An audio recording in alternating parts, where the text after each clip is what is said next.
le champion de l'Union africaine sur ce sujet, Michel Sidibé. Et nous organisons d'ailleurs très prochainement un événement sur l'Agence africaine du médicament. Et le sujet des faux médicaments est une attribution de cette agence, hein. Et enfin, dernier point, et je m'arrêterai là, nous avons créé un site, donc l'EM Afrique. Et ce site, il permet de recenser toutes les informations sur l'actualité en santé des différents pays et une veille réglementaire.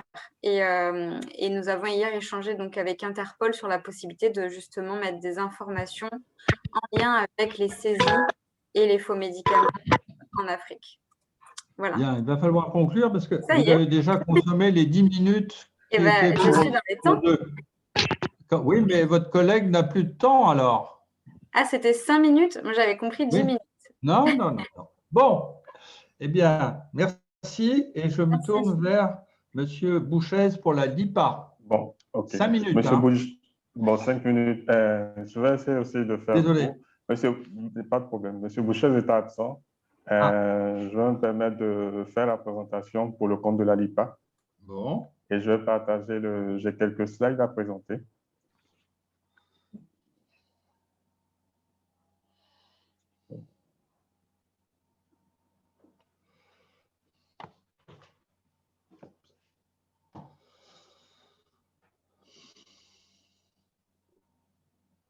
Vous pouvez vérifier s'il a la main, il veut partager.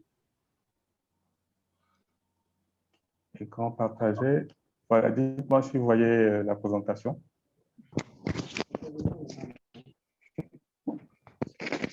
Voilà, c'est arrivé. D'accord. Donc, écoutez, au nom de la LIPA, je tenais à vous remercier, vous, monsieur le sénateur, et puis aussi les représentants de l'OAPI, l'INPI, de nous avoir associés à cette activité. Donc, très rapidement, je vais présenter la LIPA. Donc, la LIPA, c'est une association professionnelle qui est constituée de filiales pharmaceutiques internationales qui essentiellement interviennent en Afrique subsaharienne francophone. Bien sûr, notre rôle consiste à la promotion de la santé pour le développement du système sanitaire dans les pays où nous intervenons, et tout ça pour le bien du patient. Nous avons pour principale mission donc la promotion de la santé en collaborant de manière étroite avec les autorités sanitaires dans les pays où nous intervenons, avoir une approche éthique de la promotion d'un médicament très important dans les interactions avec les professionnels de la santé, mais surtout, ce qui nous regroupe ce soir ici, lutter contre les produits contrefaits, contre les importations parallèles de médicaments, et aussi sensibiliser la population quant au fléau des médicaments de la rue dans les pays où nous sommes présents. Donc, ici, je vous montre un peu ce qu'on a fait comme activité depuis notre existence en 2018. Nous avons fait des lancements de l'activité LIPA au Cameroun et au Sénégal, et bien sûr en Côte d'Ivoire, où nous avons invité toutes les structures des pays qui interviennent dans cette lutte contre les médicaments de la rue, contre la contrefaçon, à savoir bien sûr le ministère de la Santé, la police et la douane, et en général les comités nationaux de lutte contre la contrefaçon. Avec certains, notamment en Côte d'Ivoire, nous avons eu à faire des séances de sensibilisation, notamment dans les communes réputées, ayant une triste réputation de marché noir de médicaments de la rue. Sensibiliser donc ceux qui vendent ces médicaments, sensibiliser aussi la population de sorte à ce qu'ils s'orientent directement vers les professionnels de la santé, pharmaciens et médecins, pas acheter directement les médicaments dans la rue. Et bien sûr, comme a été mentionné dans la précédente présentation, nous avons travaillé en étroite collaboration avec le LEM concernant des spots de sensibilisation grand public. Et nous avons aussi participé à certains panels ici et là de lutte contre la contrefaçon organisés dans les pays. Et nous prévoyons être très actifs dans les mois à venir lors des journées de lutte contre la contrefaçon dans nos pays clés, à savoir le Cameroun, la Côte d'Ivoire, le Sénégal. Très rapidement, la LIPA, c'est une association de 11 laboratoires mentionnés ici. Et pour y adhérer, c'est facile. Bon, il faut être inscrit, il faut déjà avoir intervenu dans notre zone géographique, Afrique subsaharienne francophone. Et puis, on insiste beaucoup sur notre charte éthique, sur les bonnes pratiques avec l'AFPME, très important, pour pouvoir asseoir notre côté éthique dans notre manière de promouvoir les produits. Donc, j'espère avoir tenu dans les 5 minutes, monsieur le sénateur. Donc, merci beaucoup pour votre attention. Je vous félicite. Vous avez effectivement tenu les délais et je note que vous intervenez dans de nombreux pays d'Afrique de l'Ouest. C'est bien. C'est tout à fait dans le sens de ce dont on a besoin. Je vous félicite là-dessus. Merci beaucoup. Bien, maintenant nous passons sur le sujet de la définition des faux médicaments, les enjeux, la réalité en Afrique. Nous avons 3 orateurs, M. Wilfried Roger, M. Christophe Rochigneux et M. Maurice Batanga de l'OAPI. Donc, qu'ils se répartissent le temps de parole. Vous avez environ 5 minutes chacun pour exposer vos propres propos, les médicaments falsifiés. Monsieur Roger, qui est un douanier, parlera plutôt de cet aspect-là des choses. Et Monsieur Batanga, qui est à l'OAPI, vous expliquera quelles sont les dispositions spécifiques dans la zone OAPI. À vous, messieurs. Peut-être Monsieur Rochigneux pour commencer. Batanga, c'est Batanga qui parle, non? Pardon? Monsieur le sénateur, bonjour. Merci à vous. J'espère que vous m'entendez bien. Très bien, très bien. Très bien, merci. En tout cas, merci aux organisateurs pour ce webinaire organisé donc, sur un sujet de pleine actualité, puisque, comme vous le savez, même dans cette période de pandémie de la Covid-19, encore tout récemment, la NAFDAC, donc la directrice générale, je ne sais pas si vous voyez mes diapositives. Oui. Ici. Mise en garde contre les faux vaccins en circulation au Nigeria. Oui. Voilà, parfait. Merci. Donc, rebondir sur les propos de M. Faure en introduction de ce webinaire. Effectivement, cette période de pandémie de la Covid est un faux vaccins en circulation au Nigeria. Des faux vaccins notamment, et une alerte avait été lancée donc, par la directrice générale de la NAFDAC au mois de janvier dernier, notamment au Nigeria. Donc, c'est vraiment un sujet d'actualité. Pour revenir sur la définition du faux médicament, avant tout, je me suis inspiré de diapositives qui ont été réalisées avec Dr Naboulé, pharmacien inspecteur en poste à l'École des hautes études en santé publique et qui était venu en tant qu'expert sur Abidjan, donc en Côte d'Ivoire, pour former des professionnels impliqués dans le cadre de la lutte contre les faux médicaments. Donc, nous avions monté un module de formation et j'ai extrait de ce module. Et les diapositives seront disponibles auprès des organisateurs pour les partager à tous les participants. Mais il était important de reposer un petit peu la définition du vrai médicament, de ce qu'on entend par le médicament. Donc, au-delà des définitions qui sont connues au travers du Code de la santé publique, bien sûr, un vrai médicament est un médicament, comme il est spécifié ici sur la dia, un médicament qui a reçu une autorisation de mise sur le marché qui est attribuée, qui est octroyée par les autorités chargées de la réglementation et de la régulation pharmaceutique dans les pays. Au-delà de ces autorisations de mise sur le marché, il s'agit également de s'assurer que l'entreprise qui fabrique ces médicaments ait obtenu une licence d'exploitation, que ce soit les fabricants, les industriels, mais également les grossistes répartiteurs et les autres acteurs du système pharmaceutique. Un vrai médicament, c'est également, donc, comme je l'ai dit, une autorisation de mise sur le marché, c'est un packaging, une notice, une forme galénique bien connue, c'est une qualité qui est définie notamment au travers de pharmacopées internationales, et bien sûr, c'est un circuit de distribution qui est connu depuis le fabricant jusqu'à la dispensation, c'est-à-dire jusque dans les officines.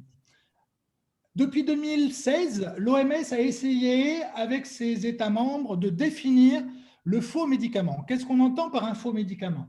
On est parti sur une terminologie très générale, très générique. Il s'agissait des produits médicaux de qualité inférieure, faux, faussement étiquetés, falsifiés et contrefaits. Donc, l'OMS a mis à peu près 2 ou 3 ans avant d'arriver à une nouvelle définition de ce qu'on entend par des faux médicaments, et nous la verrons tout à l'heure. Les médicaments non conformes ou sous-standards font donc partie de cette terminologie des faux médicaments. Ces médicaments non conformes ou sous-standards sont des médicaments qui sont autorisés, bien sûr, par une autorité sanitaire, mais qui ne remplissent pas les spécifications qui sont données par les pharmacopées internationales. Cet état de fait est souvent lié à un caractère non intentionnel. Et on peut introduire ainsi des médicaments de moindre qualité, non conformes ou sous-standard, de manière délibérée, voire frauduleuse. Les médicaments contrefaits, qu'est-ce qu'on entend par un médicament contrefait et falsifié?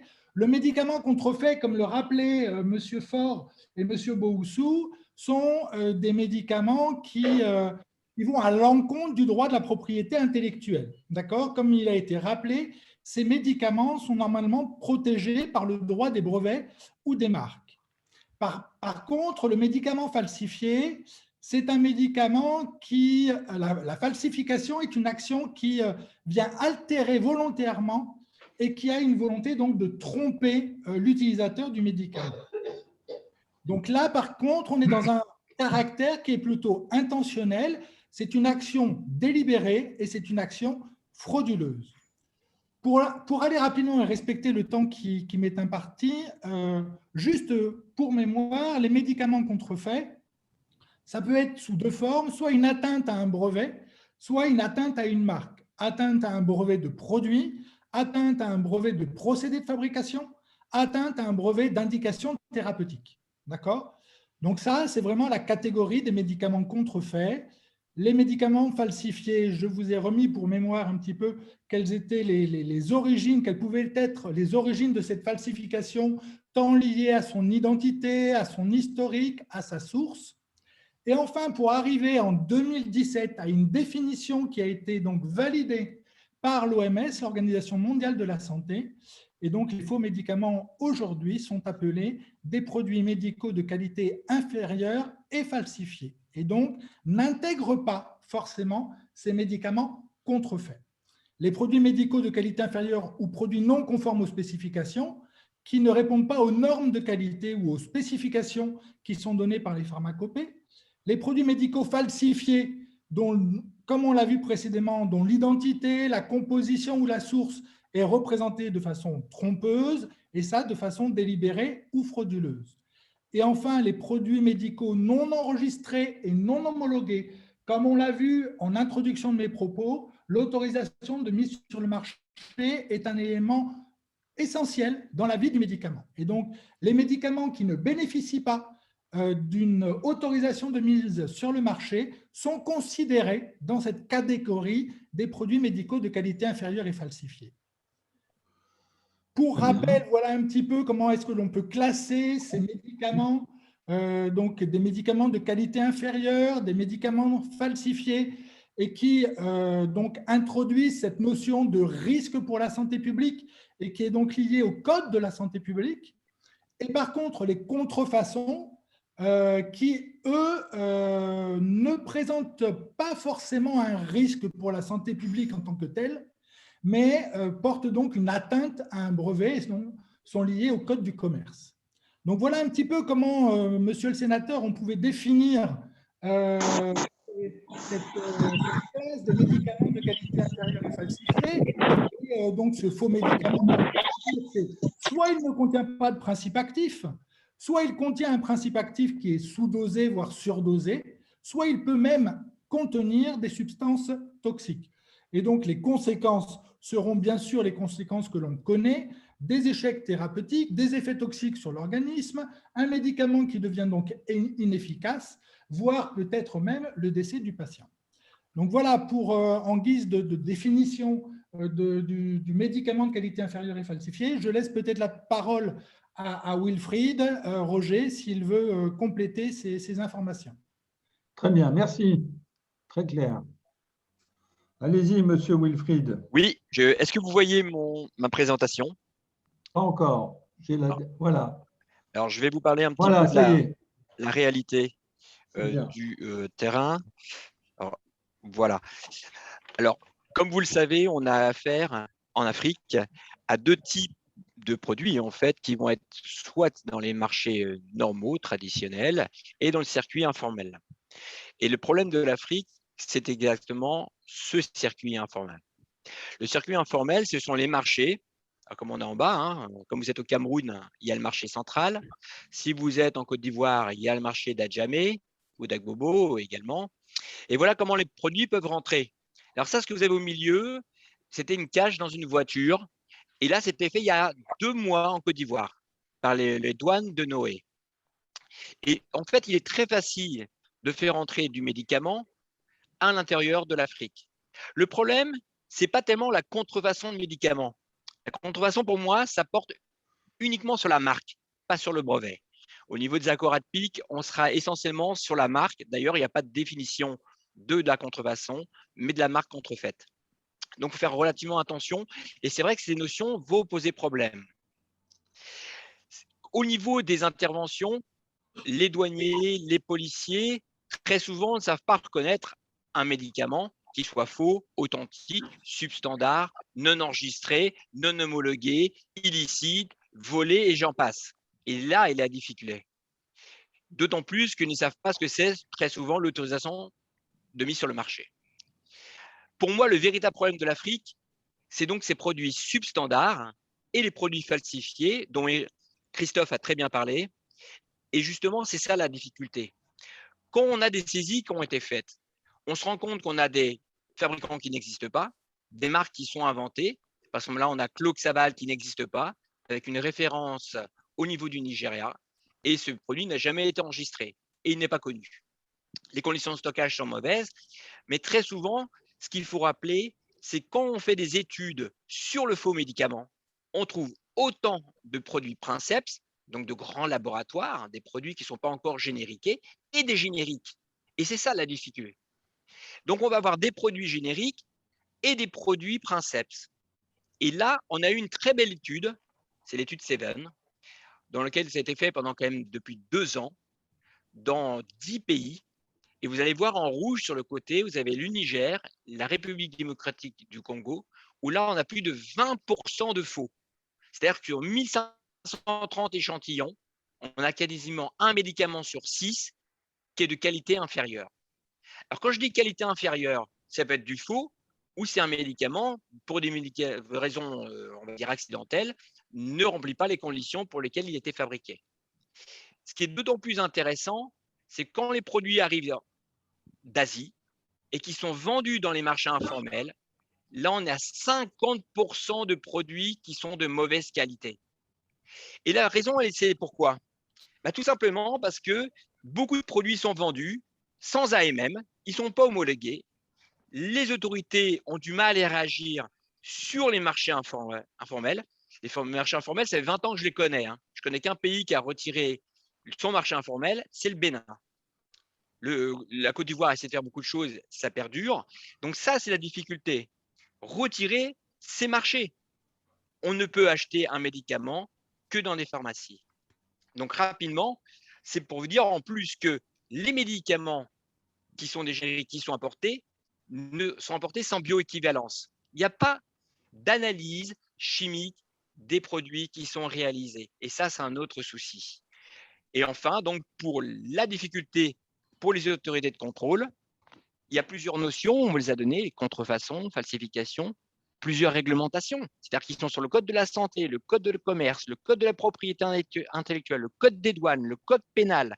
Il y a plusieurs infractions, ça va être un homicide involontaire, un médicament falsifié, un médicament contrefait, enfin j'en passe. La fraude est extrêmement complexe, puisqu'il y a même des petits envois en Afrique, on peut cacher tous ces produits, c'est extrêmement compliqué. Donc, pour distinguer le vrai du faux, ça l'est d'autant plus, c'est-à-dire que quelquefois, on va saisir des produits qui sont illicites, mais on ne sait pas s'ils sont vrais ou s'ils sont faux. Et enfin, pour les douaniers, c'est compliqué, puisque quand arrivent les conteneurs, un bateau, ça a à peu près 15 000 conteneurs, je veux dire moyen, s'ils arrivent notamment au Togo, 15 000 conteneurs. Un conteneur, c'est 33 mètres cubes. Je ne vous imagine pas contrôler tous les conteneurs. Voilà toutes les difficultés, et c'est la raison pour laquelle une action comme la vôtre, de formation, de sensibilisation, avec le rôle des offices de pays est très important. Merci beaucoup. Je laisse la parole Et à mon collègue suivant. J'imagine qu'il faut toute une installation technique pour faire les analyses, pardon, les analyses chimiques. C'est toute la difficulté de la fabrique. Ça C'est pas coûte évident, très hein. cher, comme ça va coûter très cher Très de cher. détruire les médicaments, Ouais, puisqu'il ouais, faut des ouais, incinérateurs à double combustion et ça coûte une fortune. absolument. C'est un problème qu'on a en France aussi. Ça coûte très cher Exact. et on ne sait pas qui doit payer. Bon, merci beaucoup. C'était très clair. Bien. Je me tourne vers M. Batanga. Merci, monsieur le sénateur. Ce que je vais dire pour compléter ce qui venait d'être dit, c'est deux choses. La première va concerner la contrefaçon, telle qu'elle est définie par les lois sur la propriété intellectuelle. Parce que n'étant pas professionnels du médicament, les professionnels du médicament viennent de mieux définir ce que c'est que les autres délits qui portent sur les faux médicaments. Et c'est aussi un délit douanier, la contrebande. Les douaniers seront mieux placés pour compléter la contrebande. Donc, je vais dire ce que c'est que la contrefaçon telle qu'elle est définie par l'accord de Bangui, qui est notre code de propriété intellectuelle en vigueur dans les 17 États membres de l'OAPI. La contrefaçon est un délit. C'est une atteinte à un droit de propriété intellectuelle. C'est le cas de brevets, de marques, de produits ou de dessins ou modèles, comme on venait de le dire. Ce droit est un droit privé, c'est-à-dire qu'il appartient à une personne physique ou à une entreprise. La contrefaçon, c'est l'accomplissement par des personnes non autorisées d'actes d'exploitation d'un titre de propriété industrielle que la loi a réservé aux seuls titulaires de droit. Donc, quels sont ces actes que la loi réserve aux titulaires de droit? C'est d'abord la fabrication des produits, objet de titre de propriété industrielle, c'est son importation ou alors introduction sur le territoire national d'un État membre, là où le titre de propriété est en vigueur, c'est l'offre en vente de ces produits, c'est la vente, le recel, la détention de ces produits aux fins de les vendre, la position sur ces produits des marques appartenant à autrui, l'imitation frauduleuse des marques d'autrui, la vente de médicaments revêtus des marques frauduleusement imitées. Donc, voilà les actes que le législateur a réservés aux seuls titulaires de droit et lorsqu'ils sont accomplis par des personnes non autorisées, constituent la contrefaçon. Ces actes vont concomitamment avec d'autres délits tels que venait d'être décrit, la contrebande qui est un délit douanier et les sous-standards pour violer la loi sanitaire. Donc, les médicaments de contrefaçon sont parfois des médicaments de contrebande et de sous-standards parce qu'ils sont commis très souvent par les mêmes personnes, les mêmes filières. Quels sont les effets de ces médicaments? Pour rappeler rapidement, pour compléter, il y a d'abord les effets pour les titulaires des droits de propriété. En premier lieu, ça sera la perte des parts de marché, la baisse des ventes au profit des contrefacteurs, les quantités vendues n'étant pas celles escomptées. Il y a ensuite la détérioration de l'image de marque des produits des titulaires, parce que les consommateurs vont attribuer la mauvaise qualité des contrefaçons et des sous-standards à tous les produits, y compris les produits du titulaire. En conséquence, il va subir des pertes d'exploitation. Pour les consommateurs, il y a l'atteinte à la santé avec la consommation des produits inefficaces, comme on venait de le dire, voire dangereux. Il y a le coût élevé des dépenses de santé avec des médicaments qui ne soignent pas. On va consommer d'énormes quantités avec des médicaments qu'on croit acheter moins cher et au bout de compte, on aura beaucoup plus dépensé sans pouvoir retrouver la santé. Et il y a cet autre effet, la longue période d'indisponibilité pour cause de maladie. On n'a pas choisi un bon médicament, on a choisi un médicament moins cher qui est contrefait ou falsifié et on reste pendant une longue période de temps indisponible parce que ce médicament ne soigne pas. Et enfin, pour l'État, on va signaler la perte des rentrées fiscales et douanières parce que très souvent, c'est des médicaments de contrefaçon, de contrebande qui ne respectent pas la réglementation douanière. Et enfin, il y a le coût élevé des dépenses de santé publique pour l'État.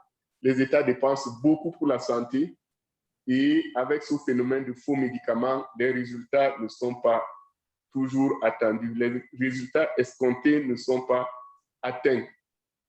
Pour terminer, je vais dire un mot que l'accord de Bangui qui venait d'être révisé a comme innovation majeure le renforcement de la lutte contre la contrefaçon.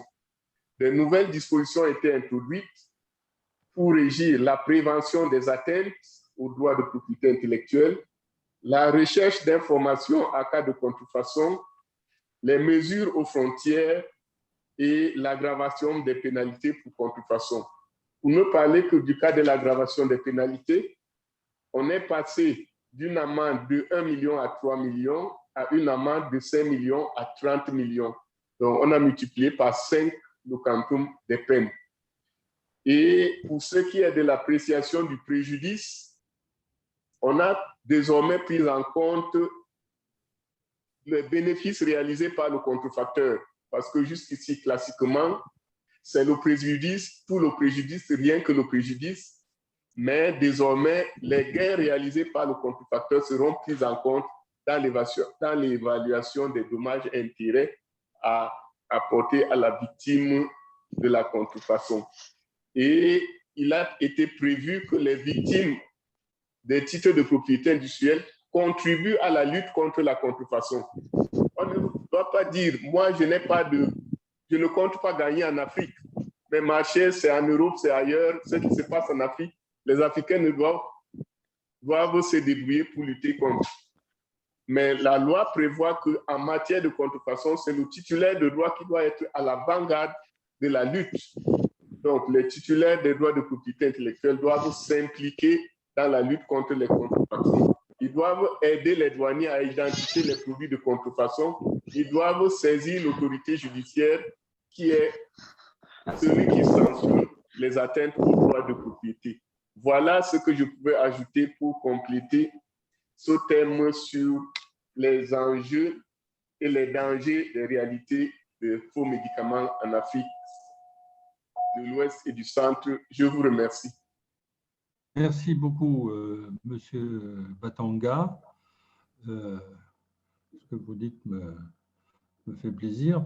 Mais effectivement, une des difficultés que nous rencontrons, y compris en France, c'est la coopération avec le détenteur des droits. C'est assez curieux. Alors, c'est probablement moins vrai dans la pharmacie, parce que dans les médicaments, parce que ce sont des grands laboratoires et qui sont conscients, mais dans d'autres domaines, on a du mal à amener le titulaire de droit à reconnaître les produits contrefaits. Et il hésite, il se dit « oh là là, ça va me prendre du temps, ça va me coûter cher, je ne vais pas le faire ». Voilà.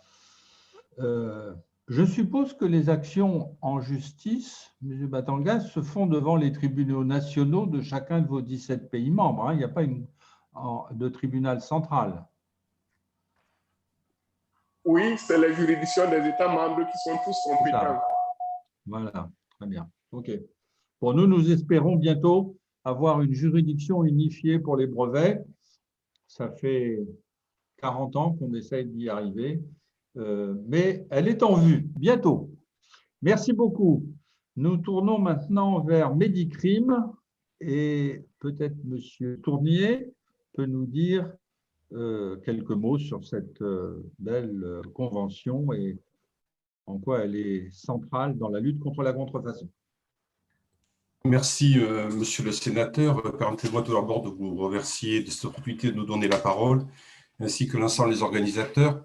Vous indiquez que j'interviens donc en tant que membre du comité des parties de la convention Medicrime, qui est un comité qui a été établi par la convention elle-même dès lors que celle-ci est rentrée en application suite à la signature puis à la ratification d'un nombre suffisant de pays, à savoir à l'époque 5 ratifications, incluant au moins 3 États membres du Conseil de l'Europe.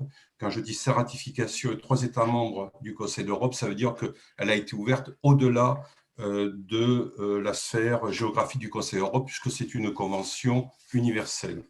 Alors, je me présente en vous disant que je suis français comme vous l'entendez, je suis l'adjoint au chef de l'Office central de lutte contre les atteintes à la santé publique et à l'environnement en France, qui est un office central du ministère de l'Intérieur. Mais par ailleurs, et je reconnais beaucoup d'intervenants, puisque pendant très longtemps, et il y a encore un peu, j'ai mené beaucoup de missions en Afrique dans le cadre de programmes européens de renforcement des capacités de lutte contre les trafics de produits médicaux et de médicaments falsifiés. J'interviens au nom du comité des parties de cette convention, donc comité qui supervise la mise en œuvre de cette convention auprès des États parties. Je suis le représentant français et j'ai été élu vice-président de ce comité. Donc, c'est en cette qualité que je parle et non pas en qualité de représentant de l'OCLAESP.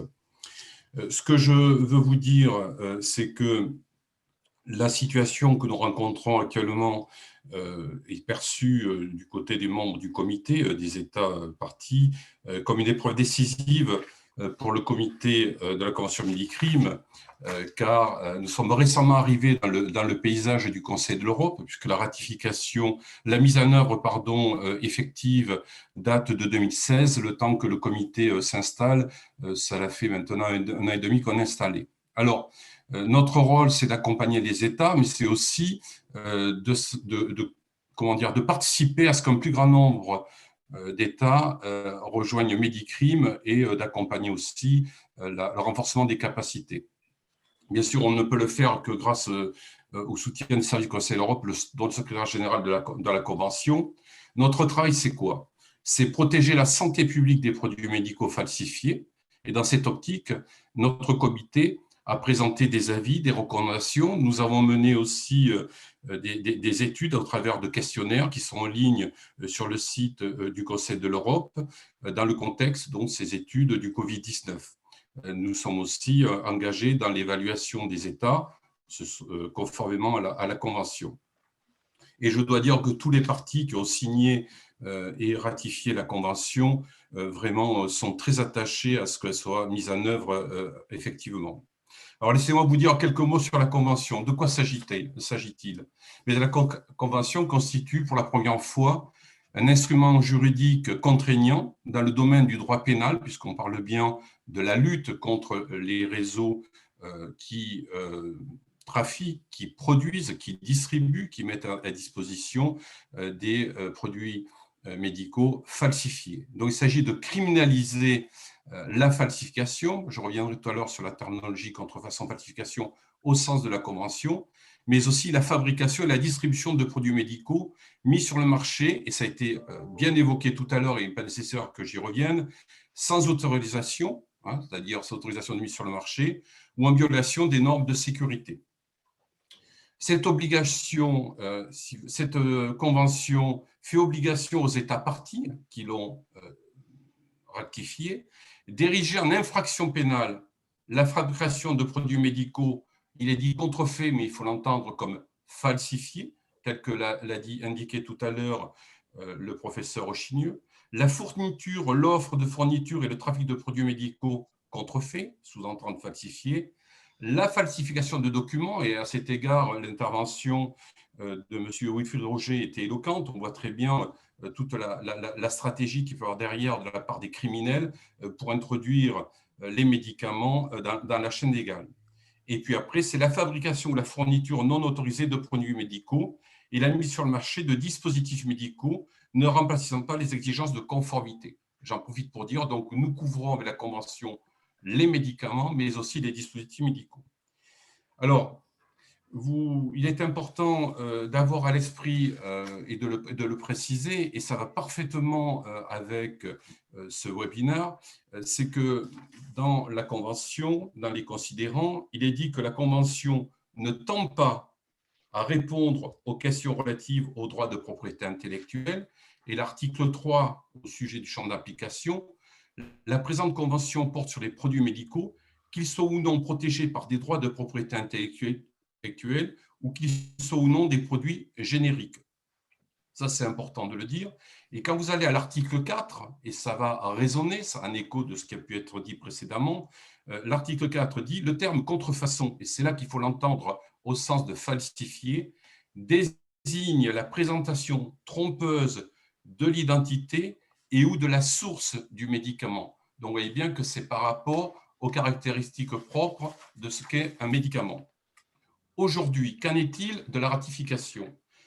Nous avons 18 États partis, parmi lesquels 3 États africains, le Bénin, le Burkina Faso et la Guinée. Et on a recueilli 15 signatures, parmi lesquelles 3 États africains, la Côte d'Ivoire, le Maroc et le Niger. De plus, 2 autres pays africains ont été invités par le comité des ministres à rejoindre la Convention, à savoir le Congo et la Tunisie. Ce que je peux signaler, c'est que on voit bien qu'il y a, je ne vais pas dire, mais un intérêt grandissant pour rejoindre cette convention, comme je le disais, à vocation universelle. Alors, pour nous, bien entendu, et c'est l'esprit de cette convention, c'est que la santé publique est essentielle à la jouissance de tous les autres droits humains. Il est évident que les individus n'ayant pas d'accès à un système de santé ou à des médicaments appropriés et de qualité ne peuvent prétendre à un développement économique ou social. La Convention, je ne suis pas très loin de terminer, mais la Convention a été élaborée en partie en ayant à l'esprit de possibles crises épidémiques ou pandémiques, nous y sommes, telles que nous le vivons aujourd'hui. Par conséquent, elle est plus que jamais un instrument juridique indispensable pour protéger la vie humaine et la santé publique en période de pandémie. Elle permet, et ça c'est ce qu'il faut retenir, de lutter contre les activités criminelles, parce qu'on sait très bien, et c'était très bien dit, je n'ai pas besoin d'y revenir par des chiffres et des démonstrations, que les criminels investissent de plus en plus dans le domaine des produits médicaux falsifiés. Il s'agit bien de réduire le nombre de victimes, on sait très bien le nombre de décès, ça a été illustré, de souffrances, de personnes qui souffrent de blessures physiques causées par la prise ou l'utilisation de produits médicaux falsifiés. On ne pourrait, ne serait-ce que d'évoquer effectivement tout ce que l'on peut rencontrer en termes, j'allais dire, d'organes qui sont abîmés, altérés, et on voit très bien derrière toutes les stratégies qu'il faut développer pour lutter contre des reins qui ont été affectés, etc.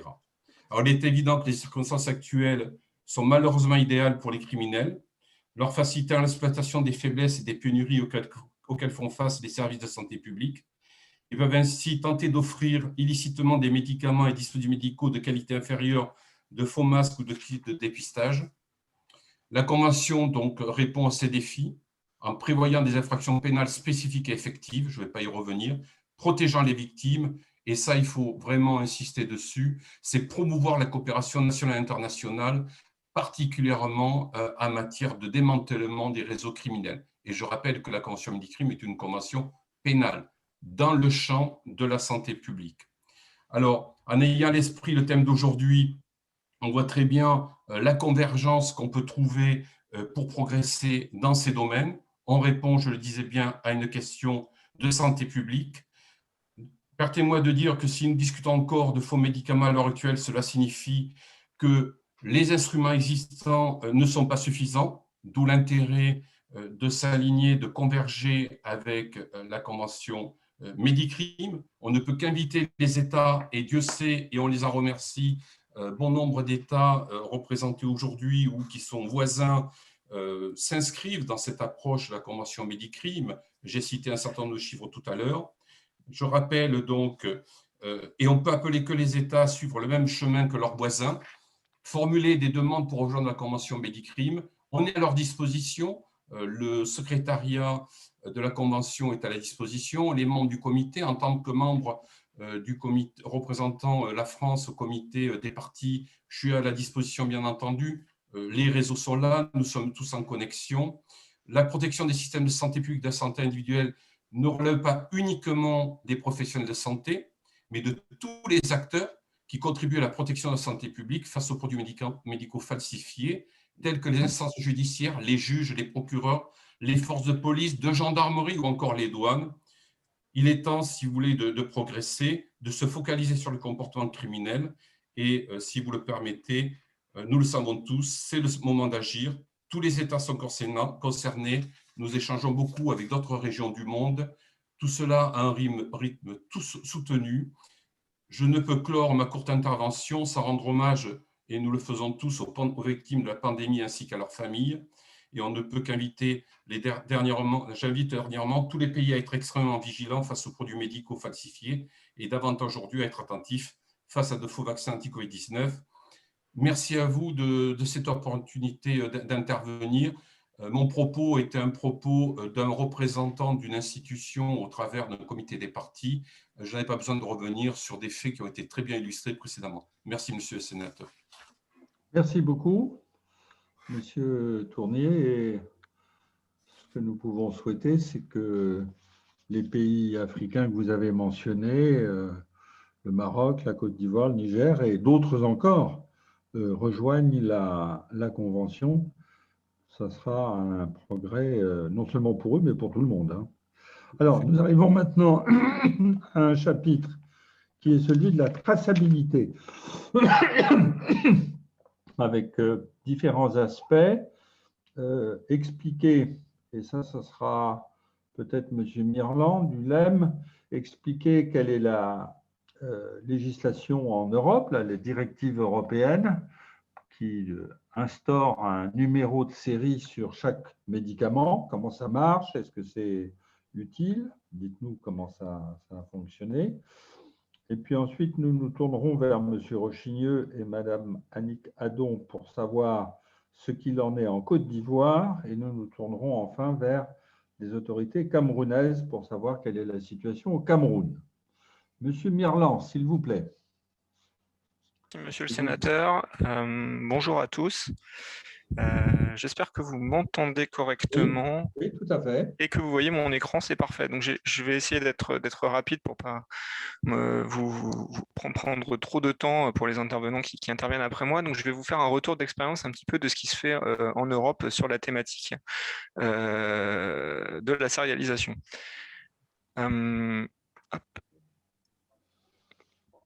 Donc, je vais vous faire rapidement un rappel sur le contexte réglementaire. Donc, effectivement, l'objectif de ce contexte réglementaire européen, c'était de sécuriser la chaîne d'approvisionnement légal du médicament.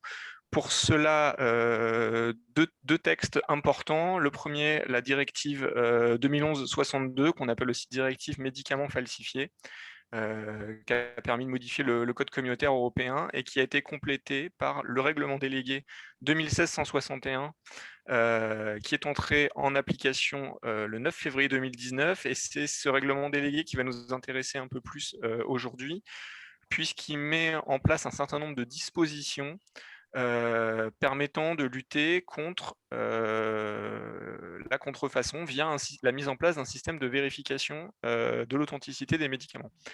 Donc les principales dispositions, je vous les ai listées là. Ce qui est important de retenir dans cette liste, c'est à la fois des dispositions de sécurisation des emballages, c'est-à-dire la mise en place d'un dispositif anti-effraction sur le conditionnement, qui va permettre de garantir en fait que la boîte que vous avez entre les mains est bien une boîte intègre, et donc elle n'a pas été manipulée, qu'on n'en a pas substitué le contenu. Donc ça, c'est le premier niveau de sécurité.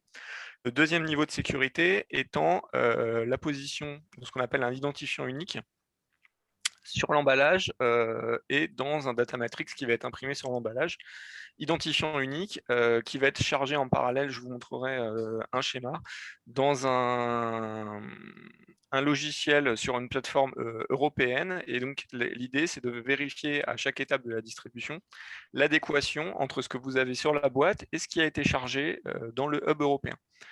Et donc pour cela, le règlement délégué permet également la mise en place d'organismes de gouvernance. Donc vous avez un organisme de gouvernance européen qui s'appelle EMVO, et vous avez après, à l'échelle de chaque pays membre, un organisme de gouvernance nationale qui va compléter les actions de l'EMVO à l'échelle des pays. Donc, je ne vais pas rentrer dans le détail, mais effectivement, tous les médicaments ne sont pas concernés par le dispositif. Il y a des listes de médicaments concernés. Très schématiquement, sur la sérialisation, les médicaments concernés sont tous ceux qui sont soumis à prescription, à l'exception d'une liste dérogatoire. Et pour les dispositifs anti-effraction, tous les médicaments peuvent avoir ce dispositif. Pour autant, ils n'est obligatoire que pour, pareil, une certaine catégorie de médicaments. Ce que je voulais vous montrer plutôt sur cette diapositive, c'était l'image sur la droite pour que vous ayez un petit peu un visuel de ce dont on parle. Donc, vous avez bien sur le dessus un exemple de dispositif anti-effraction, puisque là, vous avez donc ce scotch qui indique que la boîte n'a jamais été ouverte. Et vous avez sur cette face-là le data matrix avec les informations de manière lisible qu'on retrouve encodées dans ce data matrix. Donc, le principe de la sérialisation, finalement, il est assez simple à expliquer, même s'il est très complexe dans les faits. Mais ça consiste en quoi? En fait, vous allez avoir votre site de production au moment du conditionnement qui va apposer sur chaque boîte un identifiant dit unique, qui va donc se composer d'un certain nombre d'informations, que sont un code qui va correspondre au produit fabriqué, le numéro du lot de ce produit, un numéro de série qui, là, pour le coup, est unique. Donc, c'est ce qui va vraiment permettre de différencier les boîtes les unes des autres, puisque chaque boîte va avoir un numéro de série unique. Et vous allez également retrouver la date d'expiration. Tous ces éléments-là vont se retrouver inclus dans le data matrix qui va être imprimé sur la boîte et vont être chargés en parallèle, comme je vous disais, dans le hub européen. L'idée étant qu'à chaque étape de la dispensation, donc chez votre grossiste, chez tous vos intermédiaires, vous ayez la possibilité de scanner ce data matrix-là et donc de vérifier l'adéquation, et donc vérifier que cette boîte-là correspond bien à une boîte qui est chargée dans le hub européen et donc correspond bien à une boîte vérifiée, fiable, authentique. C'est vraiment l'idée, et donc la finalité étant que la boîte, au moment où elle sort du système, c'est-à-dire qu'au moment où elle va être délivrée au patient, que ce soit à l'hôpital ou à la pharmacie, vous allez la scanner, mais en demandant à votre logiciel au moment du scannage de en fait, ce qu'on appelle désactiver la boîte, c'est-à-dire dire voilà, moi maintenant à l'instant T, cette boîte-là que je viens de scanner, elle quitte le système puisque je vais la remettre au patient. Et donc ça va permettre. C'est le pharmacien qui fait ça, non? C'est le pharmacien, exactement. Le pharmacien soit hospitalier, soit officinal. D'accord. Après, il y a un certain nombre d'exceptions. On ne va pas rentrer dans le détail puisqu'on n'aurait pas le temps, mais globalement, oui, c'est ce qui va se passer. Et donc, ce qui est important, et là, c'est ce que je vous ai mis au-dessus de mon schéma, c'est qu'en fait, dans la philosophie, la sérialisation, en fait, c'est un dispositif de vérification de l'authenticité de la boîte, mais pas à proprement parler un dispositif de traçage. C'est-à-dire qu'en fait, vous n'avez pas un individu qui scannerait la boîte via la base, a la possibilité de vérifier si la boîte est authentique, oui ou non. Il n'a pas la possibilité de retracer tout le cheminement de cette boîte-là au sein de la chaîne de dispensation. De la même façon, en fait, l'anonymisation et les différentes données relatives aux différents scannages, ces aspects-là ne sont levés qu'en cas de suspicion de contrefaçon. Dans une situation basale, vous n'avez pas la possibilité de dire la boîte X qui est sortie de mon site Y, actuellement, la dernière fois qu'elle a été bipée, c'était dans la pharmacie de monsieur X ou autre. Ça, vous n'avez pas la possibilité de le voir en dehors d'une saisie pour suspicion de contrefaçon. Et donc, comment est-ce qu'en fait on vérifie si la boîte est authentique ou pas? Donc, si vous avez une boîte authentique, vous la vérifiez, on vous dit qu'elle est conforme. En revanche, s'il y a une information qui semble erronée, que ce soit le code produit, la date de péremption, ou alors on vous dise je ne comprends pas, cette boîte que vous vérifiez, elle est censée ne plus être dans le système, donc ce serait potentiellement la copie conforme, enfin la copie exacte d'une qui a été désactivée par ailleurs, donc c'est peut-être une contrefaçon. Donc si vous avez toutes ces alertes-là, il y a différents niveaux d'alerte. Quand vous arrivez sur des alertes de niveau le plus élevé, on dit attention, c'est potentiellement une boîte contrefaite, il faut investiguer. Donc voilà dans le principe comment ça fonctionne. On m'a vous détailler un petit peu les conséquences d'un point de vue industriel. Donc, elles ont été assez nombreuses. Je ne vais pas forcément rentrer dans le détail, mais il faut vous dire que ça ne s'est pas fait en claquant des doigts du jour au lendemain, puisqu'il y a eu un certain nombre de conséquences déjà organisationnelles, puisqu'en fait, la lutte contre la contrefaçon, c'est des choses qui sont déjà pratiquées dans les laboratoires, mais la sérialisation en tant que telle, c'est vraiment des nouveaux procédés. Il faut créer des nouveaux procédés pour gérer, investiguer les alertes. Il faut former le personnel, notamment sur ligne, puisque c'est des nouvelles technologies à implémenter. Donc, ça a eu des conséquences organisationnelles, ça a eu des conséquences sur l'appareil de production, des investissements substantiels à réaliser. Donc, pour vous donner un ordre de grandeur, il faut savoir que sur une ligne de conditionnement, implémenter la sérialisation, il faut compter environ 100 000 € par ligne, ce qui n'est pas négligeable, notamment pour un certain nombre de sous-traitants de production qui sont parfois des petites structures et qui ont dû s'équiper. Et ça a aussi entraîné parfois des pertes de rendement, puisqu'il y a eu des ralentissements de cadence, des destructions de boîtes, etc. Et enfin, dernier point, je voulais attirer votre attention dessus, c'est qu'il y a eu également des conséquences financières, puisqu'aujourd'hui, les infrastructures nationales et européennes en charge de la gestion de la sérialisation, donc ce que j'ai appelé le MVO plus les équivalents nationaux, sont financés à 100% par des cotisations qui sont appelées auprès des industriels. Donc c'est une mise en place qui n'a pas été anodine. Ceci étant, elle poursuit un but important qui est la sécurisation de l'approvisionnement du patient, en tout cas la garantie que le patient va avoir des traitements de qualité et des traitements authentiques. Et ce qu'il faut vous dire, c'est que la directive est rentrée en œuvre le règlement délégué est rentré en œuvre le 9 février 2019. Il y a eu une phase dérogatoire d'1 an où on disait, voilà, si laboratoire, vous avez des difficultés, vous pouvez encore déroger à la sérialisation. Depuis maintenant février 2020, l'intégralité des lots de médicaments fabriqués et destinés à l'Europe est sérialisée. Donc c'est quelque chose qui est rentré dans les mœurs. Donc quel bilan on peut tirer 2 ans après? Je vous ai mis quelques graphes, je ne vais pas rentrer dans le détail. En fait, ce que je voulais vous montrer là, oui, il faut que je me dépêche, c'est pour ça. C'est que 2 ans après, tout n'est pas rose. On a aujourd'hui, en fait, au niveau européen et au niveau français, un taux d'alerte qui est encore très important. Donc, ça ne veut pas dire qu'en fait, on est inondé de contrefaçons. Ça veut dire en fait qu'aujourd'hui, les processus ne sont pas encore totalement stabilisés. Et donc, on a énormément de faux positifs. Si je reprends les chiffres les plus récents, ce sont les chiffres de la semaine dernière, on a 0,5% d'alerte. Ça veut dire qu'il y a 0,5% des boîtes scannées qui déclenchent une alerte. Aujourd'hui, c'est encore trop pour pouvoir investiguer sereinement. Donc en fait, aujourd'hui, on considère en fait que toutes les boîtes sont conformes, même quand elles déclenchent une alerte, parce qu'on n'est pas en mesure aujourd'hui d'avancer assez finement tant qu'on n'aura pas stabilisé notre taux d'alerte. Et le deuxième point, c'est qu'on a encore des problèmes de connexion de certains utilisateurs, notamment au niveau français. Je vous l'ai mis ici à titre illustratif. Ce qui se passe au niveau français, c'est qu'on a énormément de difficultés à avoir une connexion des officinaux, puisque sur les 22 000 officines de France, on n'a que un peu moins de 1000 qui est connecté. Ce qui fait qu'en fait, les officinaux ne désactivent pas les boîtes et donc le système perd un peu de son intérêt, puisque l'intérêt, c'est bien de pouvoir vérifier l'authenticité de la boîte du début à la fin de la chaîne logistique. Et pourquoi ils ne sont pas connectés? C'est curieux, ça.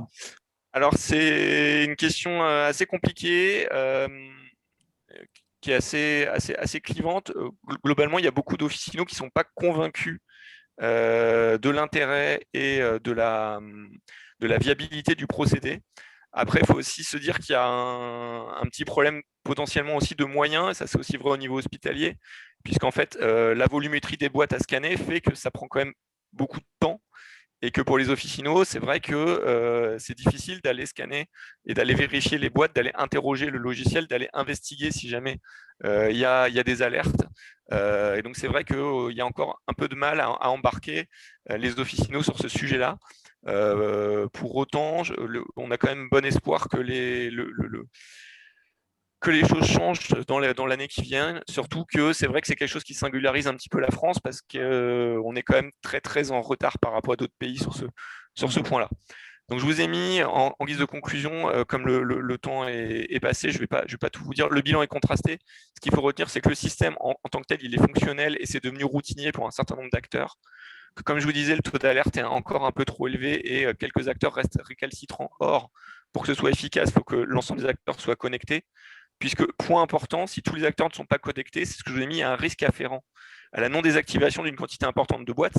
Ce qui veut dire que si derrière, vous avez un contrefacteur qui va faire les poubelles d'un hôpital et qui en fait recopie les data matrix qu'il a vues dans les poubelles, qui correspondraient à des boîtes qui n'ont pas été désactivées et que lui, il les remet sur des boîtes, si derrière, vous interrogez le système, il va vous dire « Ah bah oui, ces boîtes-là, elles existent bien ». Donc c'est pour ça que c'est important que ce système, pour qu'il soit efficace, il doit vraiment embarquer au plus large. Donc c'était le point que je voulais un peu mettre en exergue auprès de vous. Et dernier mot, et je m'arrête, ce qu'il faut quand même se dire, c'est que vous pouvez vous dire que ça prend du temps. Ceci étant, c'est quand même un projet d'une ampleur inégalée, puisque si vous vous rendez bien compte, ça veut dire qu'en fait, on est en train de mettre en réseau l'ensemble des maillons de la chaîne de dispensation du médicament à l'échelle de toute l'Union européenne. C'est-à-dire que vous allez connecter sur ce système-là une pharmacie qui est située en Corrèze, un hôpital qui est situé dans le centre-ville de Bucarest, quelqu'un qui va être en Bavière, etc. Tout le monde va être connecté sur ce même système-là. Donc c'est vrai que c'est une ampleur inégalée et c'est aussi pour ça que ça prend du temps. Pour autant, voilà, le système, comme je vous disais, il est fonctionnel et donc il faut juste encore donner un peu de temps pour que le système soit stabilisé. Voilà, je m'arrête là. Je n'ai déjà que trop parlé, excusez-moi. C'est très intéressant. C'est une belle réalisation. Je pense qu'on peut être fier de ça, mais évidemment, c'est compliqué à mettre en œuvre, j'imagine. Merci. Nous devons maintenant nous tourner vers M. Rochigneux et Mme Adon pour qui nous parle de la traçabilité des produits pharmaceutiques en Côte d'Ivoire. À vous. Allô, donc bonjour à tous. Je suis Dr Annick Adon-Kwaku, responsable anti-contrefaçon de la LIPA. Et à la suite de M. Pascal de la LIPA, je voudrais encore remercier M. le sénateur et l'ambassade de France de nous avoir conviés à cette session, à ce webinaire portant sur la lutte contre les médicaments falsifiés en Afrique de l'Ouest et centrale. Je vais partager mon écran. Est-ce que vous voyez? Oui, très bien. D'accord. OK, donc, comme on peut le voir, certains individus mal intentionnés n'ont aucun mal à transformer un peu de farine en un comprimé ou une pilule. Difficile de dire à l'œil nu s'il s'agit d'un faux. L'étiquetage et l'emballage sont souvent imités à la perfection. Parfois, il s'agit de laboratoires clandestins de fortune, comme on peut le voir à l'image, où sont fabriqués des médicaments ou alors des gens qui reconditionnent les produits pharmaceutiques. Le commerce mondial de médicaments de contrefaçon se porte malheureusement bien en Afrique. Les médicaments contrefaits et de mauvaise qualité inondent nos marchés. Il apparaît donc important de codifier chaque médicament afin d'assurer un suivi du laboratoire jusqu'au patient. Ce qui nous emmène aujourd'hui à vous parler de traçabilité et des initiatives en Côte d'Ivoire. Il faut le dire, la traçabilité est une préoccupation essentielle dans le secteur pharmaceutique. Nous verrons donc d'abord ce que c'est que la traçabilité, ensuite la documentation requise, et après nous parlerons de l'étendue et la réalisation de la traçabilité, et nous terminerons par quelques initiatives en Côte d'Ivoire. La traçabilité pharmaceutique est bien plus qu'un enjeu. Dans le domaine médical, la mise en place d'une traçabilité pharmaceutique efficace, je dirais, a pour objectif de garantir la qualité du médicament. Qui dit qualité, dit vérification de la pureté et de la teneur. Également, la traçabilité permet d'assurer un suivi efficace des médicaments à tout moment. Également, protéger le patient et préserver la santé publique, ce qui revient à se protéger soi-même parce qu'on est tous des patients potentiels. Et nous n'oublions pas également que la traçabilité nous permet de connaître la date de péremption des médicaments, de lutter contre la contrefaçon et permet le retrait d'un médicament en cas de problème. Ça peut être un rappel de l'eau en cas de cessation de vente. Il faut le dire aussi, la réglementation de nos différents pays et celle au niveau international impose aux professionnels de l'industrie pharmaceutique une réglementation stricte. Et cette réglementation repose sur deux référentiels. que sont les bonnes pratiques de fabrication et les bonnes pratiques de distribution. Toutes ces règles et normes qui mettent, je dirais, en exergue la traçabilité pharmaceutique visent à obliger le fabricant à être en mesure de retracer l'historique de fabrication du médicament. Également, à l'exploitant d'être en mesure de localiser chaque lot suivant sa destination. Ça peut être l'hôpital ou chez le dépositaire. Ce qui correspond pour les différents acteurs à disposer d'une traçabilité optimale sur l'ensemble des produits, que l'on soit en amont, à l'avant ou en aval après, avec pour objectif le produit fini. Tout en sachant que la procédure de traçabilité en amont regroupe l'ensemble des procédures appliquées avant qu'un acteur... Tout en sachant que la procédure de traçabilité en amont regroupe l'ensemble des procédures appliquées avant qu'un acteur prenne part à la chaîne de production. Et elle permet d'identifier tous les fournisseurs et les matières premières. Et celle en aval regroupe l'ensemble des procédures mises en place une fois que le produit est livré, est fini et livré à un tiers. Donc, comme on peut le voir, en tout début de la chaîne, nous avons le fabricant. Et celui-ci doit mettre en place un ensemble de procédures qui doivent être respectées pour assurer une traçabilité de qualité et qui expose les mesures prises pour assurer l'identification et la traçabilité du médicament concerné. Nous avons donc identifié 3 types de réalisation de traçabilité. La première, la traçabilité manuelle, qui est l'utilisation d'ordonnanciers où des informations telles que le numéro de lot sont renseignées et également les informations portant sur l'auteur de l'activité. Cependant, avec cette méthode, la recherche peut être difficile parce que qui dit manuel peut avoir des erreurs de saisie ou de retranscription.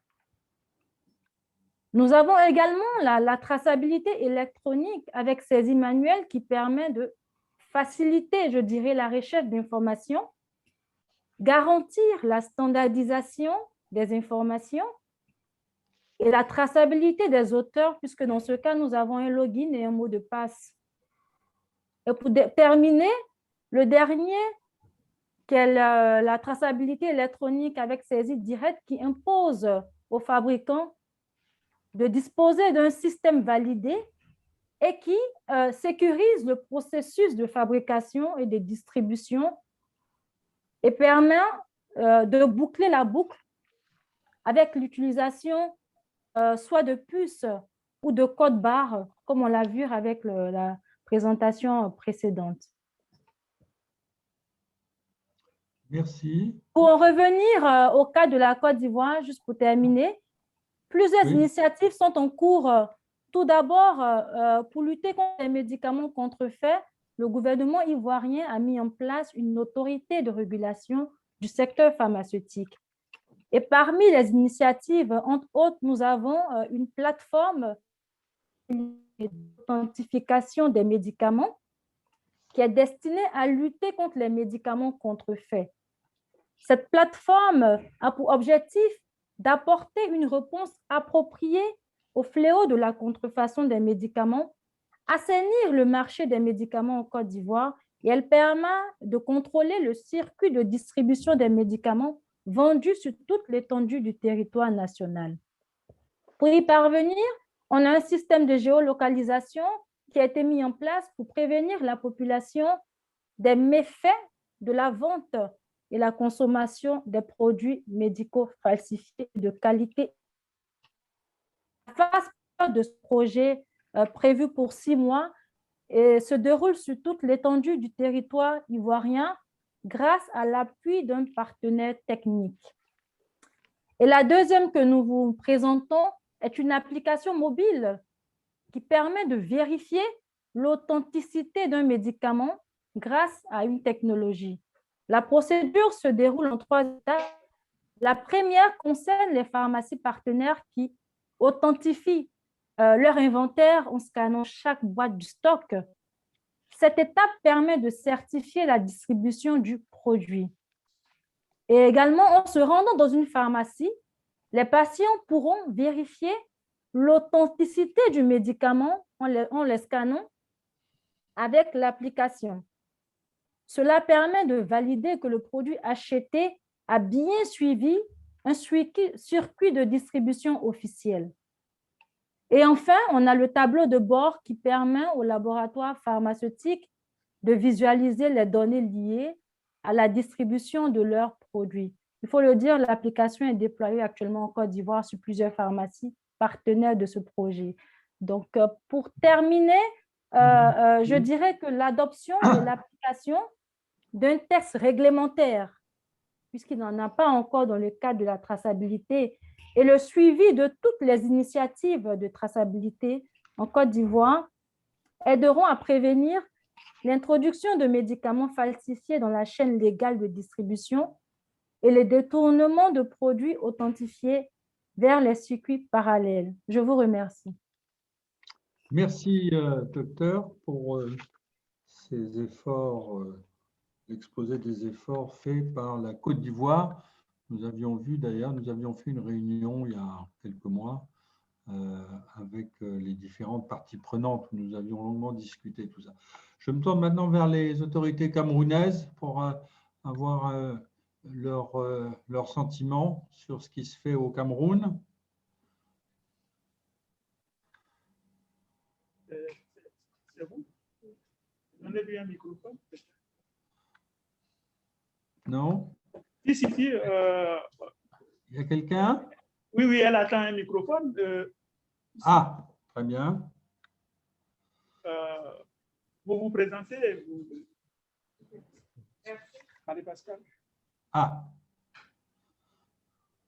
C'est le docteur Kwakap. Oui. Alors, à vous, docteur. Oui, allez-y. Ok, c'est le docteur Kwakap, inspecteur général des services pharmaceutiques et des laboratoires aux mines santé. Donc, je ne veux pas revenir sur ce que ma collègue de la Côte d'Ivoire a déjà eu à présenter parce que, comme on venait de l'entendre, l'association LIPA existe bel et bien au Cameroun. Donc, ce système-là est également valable ici au Cameroun. Ce que je pourrais rajouter, c'est que ici au Cameroun, nous avons commencé en 2013. Il y a une loi, un décret présidentiel qui avait demandé qu'on estampille toutes les marchandises, y compris le médicament. Mais l'estampillage qui nous était proposé, quand je dis nous, c'est-à-dire le secteur privé, les pharmaciens, les officines plus spécifiquement, on n'était pas d'accord parce que l'estampillage qu'on nous proposait commençait chez les grossistes. Au départ, la société en question avait été d'accord qu'on puisse faire un estampillage à partir des fabricants. Donc, malheureusement, ça n'a pas prospéré. Le secteur privé avait plutôt penché pour un système data matrix, mais les coûts financiers étaient tellement importants, comme l'a relevé quelqu'un également, ce qui était un peu néfaste sur le coût du médicament, étant donné même que les populations n'ont pas de couverture santé universelle qui marche pour le moment. Donc, ça devait vraiment impacter négativement l'accessibilité aux médicaments. Donc, les négociations sont restées là. On pourra les reprendre, mais pour le moment, le système qui est vraiment mis en place, c'est ce que a présenté ma consoeur de la Côte d'Ivoire. Le Cameroun également a mis en place la plateforme de régulation des structures de la réglementation pharmaceutique. Nous avons utilisé tout ceci nous permet, n'est-ce pas, de suivre à travers les documents, à travers les numéros de l'eau, d'avoir une espèce de traçabilité. Donc, voilà ce que je pouvais dire en complément pour dire qu'au Cameroun, le système n'a pas vraiment prospéré, mais nous n'avons pas accepté l'estampillage. Parce qu'on pensait que si ça peut être valable pour les autres produits, pour le médicament, ce serait un peu plus compliqué. Il fallait un peu aller plus loin. Merci. Très bien, merci docteur. Je vous souhaite de trouver une nouvelle solution et une meilleure solution si c'est possible. Bien, donc nous avons fait le tour des questions de traçabilité. Il nous reste un dernier point, non des moindres, qui est la flexibilité des accords internationaux, ADPIC, en matière pharmaceutique. Et j'appelle deux orateurs, le directeur général, M. Bouhoussou, et Mme Julie Assodo. Bon, nous sommes un peu en retard, mais vous avez bien 10 minutes, voilà. Je vous en prie. Et si je peux me permettre, je vais vous laisser les 10 minutes puisque je n'étais pas dans cette partie du programme. Très bien. Alors, c'est le directeur général, M. Aoussou, qui prend les 10 minutes, comme on dit. Monsieur le directeur général. Okay. Merci, monsieur le sénateur. Sur ce dernier point, je pense que les premiers intervenants ont parlé, ont plus ou moins évoqué le sujet. Pour ce qui concerne les flexibilités, en tant qu'office de propriété intellectuelle, il s'agit pour nous essentiellement de faire en sorte que les droits de propriété intellectuelle ne soient pas considérés un peu comme un obstacle à l'accès à des produits brevetés. Et s'agissant spécialement de l'OAPI, en implémentation des accords sur les ADPIC, le nouvel accord de Bangui a prévu un certain nombre de facilités pour les États. Je ne rentrerai pas dans les détails de ce que tout le monde sait, mais avec la possibilité pour les pays les moins avancés de ne pas reconnaître les brevets sur les médicaments jusqu'à une certaine période, et 2033, et cette disposition a été implémentée dans le nouvel accord de Bangui. Au-delà de ça, il y a tout le dispositif de licence non volontaire qui est prévu par l'accord de Bangui en application des dispositions des accords ADPIC. Le commentaire qu'on peut faire, c'est que depuis quelques années que ces dispositions existent, très peu d'États membres utilisent ces flexibilités pour ne serait-ce que fabriquer des médicaments ou faire des importations parallèles. Et donc, ce que nous pouvons dire, c'est que le système de propriété intellectuelle permet, à travers ces flexibilités aux États, d'accéder autrement à des médicaments, soit en les fabriquant sous licence, soit en utilisant d'autres mécanismes comme les importations parallèles. Donc, j'aimerais plutôt laisser la parole à Pascal pour dire un mot sur ce sujet qui n'est pas très long. Oui, Monsieur Faure. Oui, Monsieur le sénateur, oui, merci Denis. Je crois que Denis a dit l'essentiel. Il faut couper là. Pardon. Oui, donc je crois qu'effectivement, ce qui est important, c'est de comprendre qu'il y a, comme je le disais, des mesures d'exception qui permettent, dans des cas extrêmes, de déroger aux règles générales de la propriété industrielle. Mais il faut bien voir que ça ne peut être que des solutions de dernier recours, parce que d'abord, il faut arriver à faire la preuve qu'il y a bien échec, épuisement de toutes les méthodes qui permettent, par la négociation, par la discussion, d'arriver à fournir des médicaments, à les faire fabriquer, parce que la vraie entrave est le droit de propriété industrielle, ou parce que le fabricant, de manière délibérée, ne met pas à disposition en quantité suffisante suffisante ou en qualité suffisante ou à des prix raisonnables le fameux médicament. Donc, c'est quand même des conditions qui sont difficiles à établir. De toute façon, ces mécanismes d'exception doivent faire l'objet de discussions, de négociations préalables.